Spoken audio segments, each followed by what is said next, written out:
text, audio and video news of the globe from Scientific Television. Don't forget to like, comment and subscribe with us.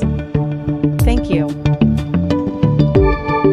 Torrential rains triggered flash flooding in central Texas Friday, killing more than 110 people, including dozens of children who were at summer camps along the Guadalupe River. The river rose more than 20 feet in less than 2 hours.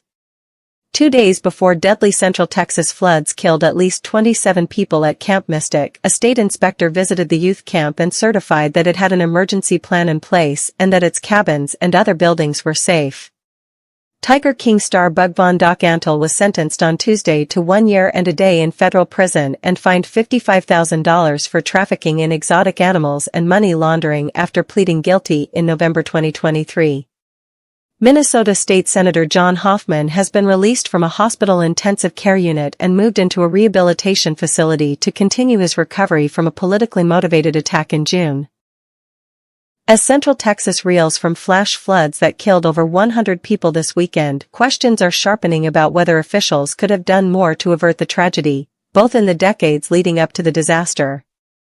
The city and county of Los Angeles, along with several municipalities in Southern California, are seeking to join a lawsuit filed against the Trump administration over recent immigration raids that prompted several days of protests and the federalization of the National Guard. An Iranian mother detained by U.S. Immigration and Customs Enforcement officers has been released this week following advocacy from Republican House Majority Leader Steve Scalise.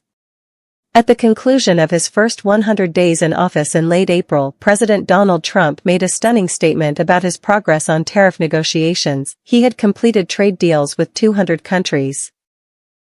At least 9 people were killed after a bridge over a river collapsed in India's western Gujarat state on Wednesday, news agency Press Trust of India reported while quoting police officials.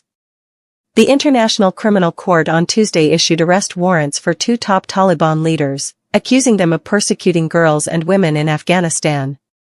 At least 1 person has been killed after Russia launched its largest drone attack on Ukraine since the beginning of its invasion, Ukrainian officials said Wednesday, just hours after U.S. President Donald Trump pledged more military support for Kyiv and accused his Russian counterpart Vladimir Putin. As James Gunn walked into our interview to promote the newest Superman, the A-list Hollywood creative didn't appear to bring any ego into the room, just, quaintly, his wife and a publicist. Torrential rain